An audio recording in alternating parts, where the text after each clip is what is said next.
कृषि कानून के खिलाफ चल रहे किसान आंदोलन के बीच डिप्टी सीएम दुष्यंत चौटाला को हिसार पहुंचने पर किसानों के विरोध का सामना करना पड़ा। दरअसल चौटाला हेलीकॉप्टर से हिसार एयरपोर्ट पहुंचे थे, जहां किसानों ने उनके निकलने का रास्ता रोक दिया, जिसके बाद चौटाला करीब 3 घंटे तक वहीं फंसे रहे। जिसके बाद प्रशासन ने आनन फानन में रणनीति बदली और किसानों को चकमा देते हुए दुष्यंत को हेलीकॉप्टर से ही करीब 6 किलोमीटर दूर हरियाणा कृषि विद्यालय कैंपस पहुंचा दिया गया। यहां से दुष्यंत एचएयू के पिछले गेट से लघु सचिवालय पहुंचे और सिर्फ 2 मिनट में जिले के कुछ प्रोजेक्ट का उद्घाटन किया। दरअसल दुष्यंत का विरोध करने पहुंचे पुलिस और किसानों के बीच झड़प हो गई।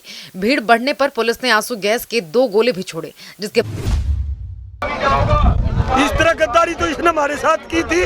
परदादा का फोटो लगा करके किसानों का बेटा बन करके वोट ले गया और मोदी के बीजेपी के खिलाफ उनकी गोदी में जा बैठा। इससे बड़ा गद्दार तो कोई हो नहीं सकता।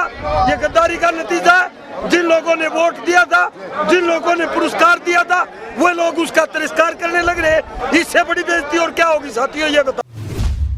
बाद गृह मंत्री अनिल विज ने पुलिस अफसरों की बैठक में निर्देश दिए कि नेताओं या जनप्रतिनिधियों का घेराव रोका जाए। उन्होंने कहा कि आंदोलन सबका अधिकार है, हम सुनिश्चित करेंगे कि इससे दूसरों की आजादी पर कोई प्रभाव न पड़े। नहीं, बिल्कुल बिल्कुल हमने कहा है कि अगर कहीं पर भी किसी पार्टी का कार्यक्रम हो रहा है, किसी के घर या किसी के दफ्तर में घुसने की किसी को इजाज़त नहीं है, और अगर आपने प्रोटेस्ट करना है तो कम से कम 200 मीटर दूर पर प्रोटेस्ट।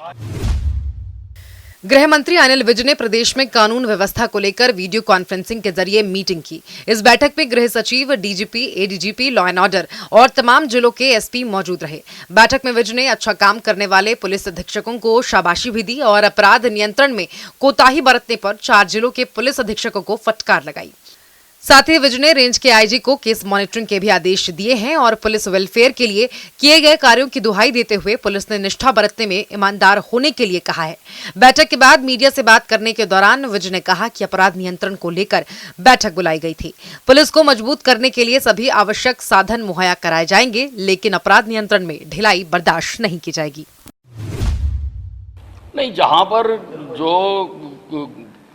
जो अचीवमेंट्स कम थी उनको हमने कहा कि इसको इम्प्रूव करो, और हमने कहा कि जो आज मीटिंग हुई है इस प्रकार की मीटिंग हम रेगुलर इंटरवल्स पर करेंगे, और हम चाहेंगे कि जो आपके डाटाज हैं वो पहले से ज़्यादा इम्प्रूव होने चाहिए, उस पर आप वर्क करो।